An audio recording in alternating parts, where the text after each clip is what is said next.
An donna Novembre kalo kɔnɔna la bi juma o bɛ bɛn Novembre kalo tile fɔlɔ ma sanba 2024 an minnu sɔgɔlen don an na Mali kɔnɔ Mali kɔ kan Mali kunnafoni bɔlɔlɔ siraw fɛ aw bɛɛ lajɛlen ɲɛtuma aw bisimila bi a ka kunnafoniya olu kɛnɛ kan.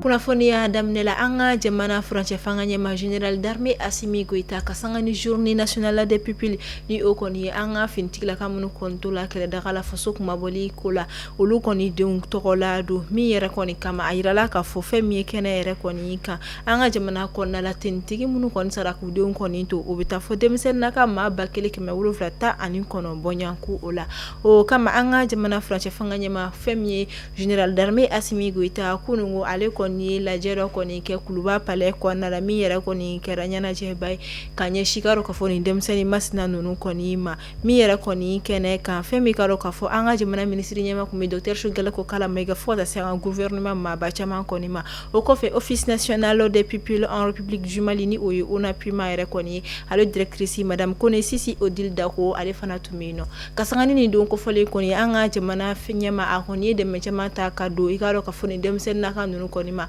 o ni a ye dɔn caman fɛnɛ kɛ ka sanga ni denmisɛnnin naka yɛrɛ kɔni ka bonya okumu kɔnɔna ye o kama ni don kofɔlen yɛrɛ kɔni kɔnɔna la an ka jamana ɲɛma yɛrɛ kɔni ye dɛmɛ caman ta ka don lapitaniso caman yɛrɛ kɔni ma ani kɛnɛyaso caman kɔni ma ni denmisɛnnin naka ninnu kɔni tɔgɔ la.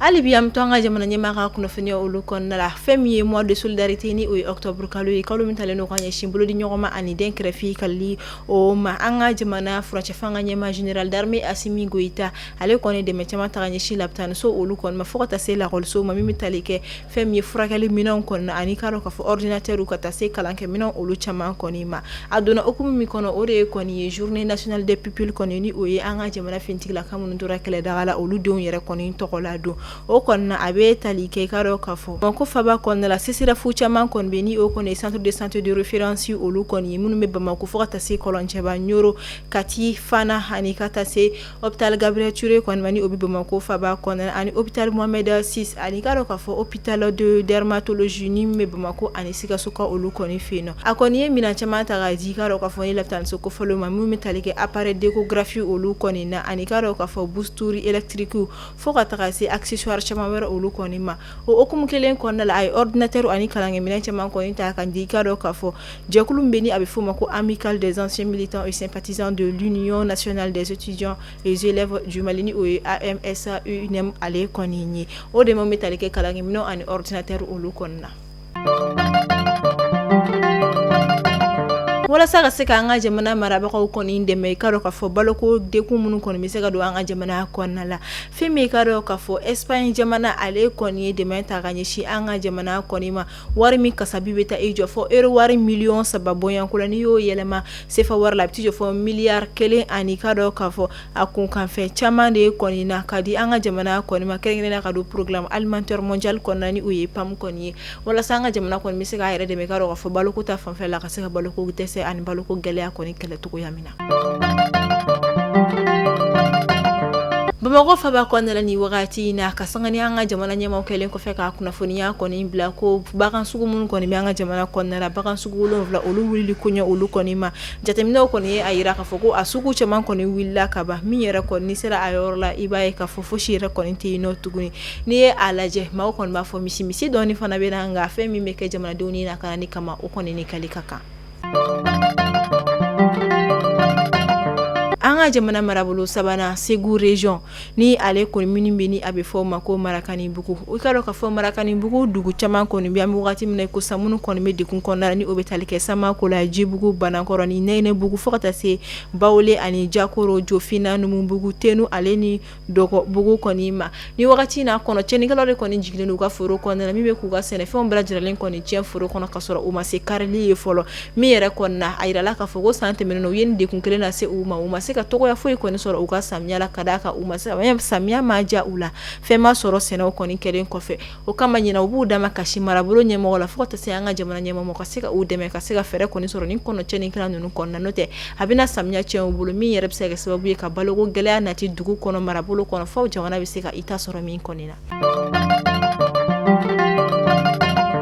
a kɛra arabadon tɛmɛni octobre kalo tile 30 san 2024 Koro marabolo kɔnɔna la fɛn min ye mobili don ni o kɔni dɔgɔjɔ mobili dɔ kɔni tuma min ale kɔni tun bɛ k'i kunbɔ i k'a fɔ deru dugu kan ni o kɔni sugu kɔni tun bɛ bɛn arabadon tɛmɛnen kɔni ma ale kɔni siraba kan kasara dɔ kɔni sɔrɔ min kɛra sababu ye ka maa kelen kɔni bɔnɛ a nin na ka maa segin kɔni o joki o kɛlen laseriyaw ye a yira k'a fɔ ko maa minnu kɔni jokina u taara ka o kunda fɛn min ye Koro yɛrɛ kɔni centre de santé o kɔni ka ni o ye a lapitaniso kɔni ye.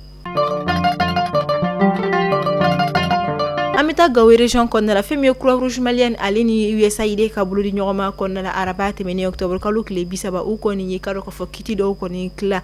denbaya 1,078 bɔɲanko la minnu kɔni ye dekun yɛrɛ kɔni sɔrɔ ka sababu kɛ ji ka cɛnni ye a tilala k'a dɔn k'a fɔ Gawo ani Gunzure dugu maaw de kɔni ɲɔgɔn cɛ minnu ye dekun kɔni sɔrɔ sanji ka cɛnni na dɛmɛw bɛ tali kɛ tobiliko minɛnw kɔni na fo ka taa se sow ma daraw ani k'a dɔn k'a fɔ sange olu kɔni na.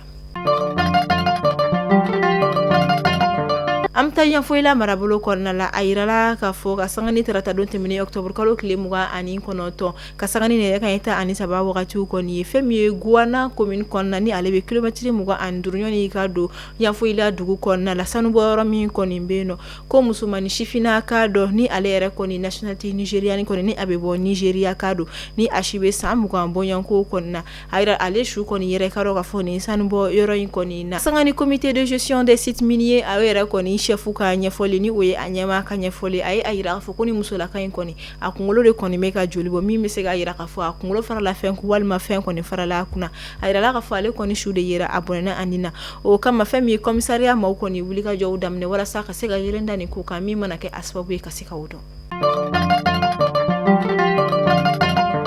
An bɛ taa Buguni marabolo kɔnɔna la a yirala arabadon tɛmɛnen ko fɛn min ye cannabis ni o kɔni ɲɛnaminimafɛn ye min kɔni bɛ sɛnɛ foro kɔnɔna la ko o kɔni foro dɔ kɔni yera wa ko fɛn min k'a dɔn k'a fɔ a sun min kɔni tun bɛ a bɛ taa sun ba caman de kɔni bɔɲanko la. O kɔfɛ an bɛ taa Sankaw olu kɔni fɛ yen nɔ ka sanga ni ji kɔni walakatali ɲinani baw kɔni fara a yirala k'a fɔ ko kɔni kɛra sababu ye ka foro hectare caman kɔni ka olu de kɔni fa ji kɔnɔna min bɛ se ka kɛ sababu ye ka cɛnnin kɔni don u kunna. Ko a bɛ taa hectare 700 bɔɲanko la min kɔni ni malo sɛnɛnen don a kɔnɔna la Tombouctou région kɔnɔna la kɛrɛnkɛrɛnnenya la fɛn min ye lac Oro min kɔni bɛ tugu i k'a dɔn k'a fɔ tɔnka yɛrɛ kɔni na ko ji kɔni donna olu kɔnɔna la kosɛbɛ ka olu kɔni kɔnɔna fa kosɛbɛ mais ka sanga ni dugumaw kɔni ka wuli ka jɔ kɔni ye u ye fɛɛrɛ dɔw kɔni sɔrɔ walasa ji kɔni kana se ka cɛnni kɔni don ni foro kofɔlen ninnu kɔnɔna la. Tarata don tɛmɛnen ni o kɛra octobre kalo tile 29 ye an ka jamana faba kiiritigɛso kɔnɔ ni o ye cour d'appel de Bamako kɔnɔna ye an ka kiiritigɛlaw kɔni ɲɛma fɛn min ye politique tɔn ɲɛma maa 11 minnu kɔni tun minɛla ka sanga ni juin kalo tile 20 tɛmɛnen ye san 2024 o kama tarata don tɛmɛnen na ni o bɛnna octobre kalo tile 29 ma fɛn min ye cour d'appel de Bamako kɔnɔna la o dossier kɔni tun bɛ an ka jamana kiiritigɛla olu kɔni ɲɛkɔrɔ min yɛrɛ kɔnɔna u ye jaabiw bɛɛ lajɛlen bɔli bila ka ni kalo tile 12 kɔnɔ ni o ye novembre kalo tile 12 ye.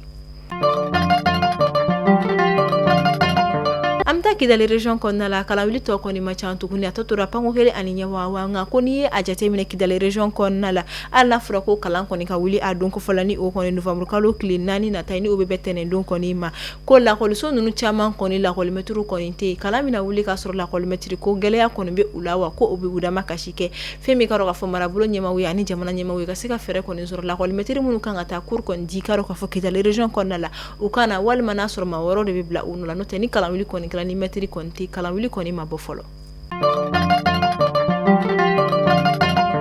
Bamako faba kɔnɔna la an bɛ taa fɛn min ye Arayida yɛrɛ kɔnɔna yɔrɔ min bɛ yen ni a bɛ fɔ ale ma ko Worokuro ka sanga ni Kulikoro sira kɔni jɔlen min yɛrɛ kunnafoniya dila an ka jamana minisiri ɲɛsinnen don siraba kan ko o kɔni ma o kama fɛn min ye Worokuro fan dɔw kɔni wulila walasa baara kɔni timɛ ko ɲuman o bɛ se ka kɛ cogoya min na min yɛrɛ kɔnɔna maa dɔw kɔni bɛ ka u yɛrɛ ɲininka ko a kun bɛ ni tun bɔ wa nka fɔ a ka faamuya ka fɔ ni an bɛ fɛ an ka jamana kɔni ka ɲɛ a tɛ taa fɛn min ka dɔn ka fɔ saraka fitinin dɔw kɔni o ye nin n'a ɲɔgɔnna olu kɔni ye.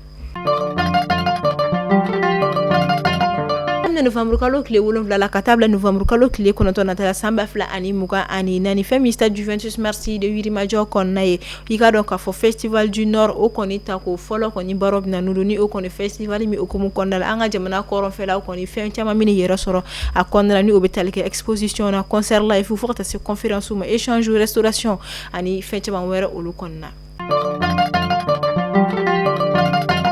Lakɔrɔ nɛgɛ tana a yirala k'a fɔ ka don septembre kalo laban kɔnɔna la san 2024 kana octobre kalo yɛrɛ kɔnɔna la a yirala k'a fɔ Sirakɔrɔ nɛgɛ tana ni o kɔni bɛ Bamako commune 6nan kɔnɔna la ni o ye an ka jamana faaba ye fɛn min ka dɔn k'a fɔ binkani tigilamɔgɔw kɔni tun kɛlen don ka wulikajɔ sabati ni yɔrɔ kɔnɔna la kosɛbɛ min yɛrɛ kɔni ye ka marifa jɔ mɔgɔ la k'a tigi ka bolimafɛn minɛ la ka don a kun mɔgɔw ka so kɔnɔ k'u bolofɛnw kɔni ta ka tɛmɛ walima ka mɔgɔ dɔw kɔni bolofɛn ta k'i ka tɛmɛ o kɔni kun sanga wulila kosɛbɛ ni marabolo kɔnɔna la min yɛrɛ kɔnɔna wagati min ko sisan fɛn min ye an ka jamana ɲɛmaaw kɔni kɛlen don ka wulikajɔ sigi sen kan walasa ka se ka yɔrɔ in kɔni ka a sécuriser ani Bamako fan 14 bɛɛ lajɛlen fo ka taa se an ka jamana fan bɛɛ ma.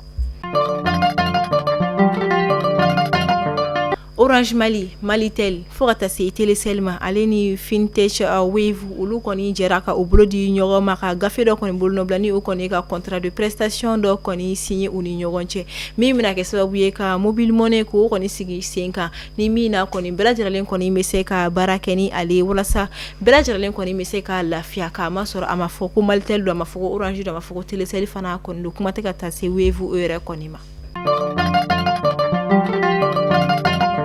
An bɛ bi kunnafoniyaw kuncɛ farikolo ɲɛnajɛ bina ko ka fɛn min ye CAF Award ye an ka jamana samatasɛgɛw ka gardien ni ale Jiki Jara ye ale kɔni i yɛrɛ sɔrɔ mɔgɔ nominelenw yɛrɛ kɔni kɔnɔna la ka sanga ni Confédération africaine de football ni o ye CAF ye ka sanga ni alamisa tɛmɛnen ye ale kɔni ye a ka lisiw kɔni yira lisi minnu kɔnɔna la maa minnu kɔni nomine la olu tɔgɔ kɔni bɛ a la o kama catégorie masculine de CAF Awards 2024 la an ka jamana samatasɛgɛw ka fɛn min ye a gardien ni o ye Jiki Jara ale kɔni y'i tɔgɔ sɔrɔ i ka dɔn k'a fɔ lisi yɛrɛ kɔni na i ka dɔn k'a fɔ a yɛrɛ kɔni prix du ni o ye a trophée du ye o bɛna kɛ décembre kalo tile 16 nata Marrakech ka olu kɔni fɛ Maraku dugu kɔnɔna la o kama an ka jamana samatasɛgɛw ka gardien Jiki Jara ale de kɔni kɛra malien kelen ye min yɛrɛ kɔni nominé la ɲinan ta kɔni édition na.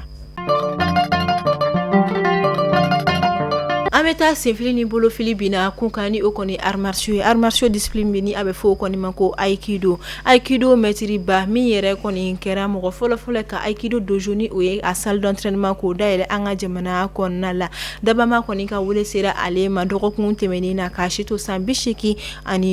bɔyanko kɔni na ni ale tɔgɔ tɛ dɔwɛrɛ ye maître Seku Traoré ni bɛɛ ko ale ma ko maître Cheikh an b'a fɔ ala ka barabara dali nɔgɔya maître Cheikh ye ka d'a kan fɛn Fédération malienne d'aikido o directeur technique fana kɔni tun ye ale ye maître Cheikh ala ka saya kɛ i ma lafiya ye ala ka dojo do jɔlen to i tɔgɔ la fɛn min ye Mali aikido ye o tɛna se ka ɲinɛ i kɔ wa i ka discipline fana tɛna se ka ɲinɛ i kɔ. Mali kunnafoni bɔlɔlɔsira lajɛbagaw aw tulo garisɛgɛ kɛra ni kunnafoniya ninnu de bi aw ni ce a ka lamɛnni ko ɲuman na a y'aw sɔgɔlen to Mali kunnafoni bɔlɔlɔsiraw la kunnafoniya jɛlen min sɔrɔ yen nɔ de aw ka mɛn sini ni Ala ma basi kɛ ni aw la Ala k'an si jɔ koma kɔnɔ k'an ka jamana basigi.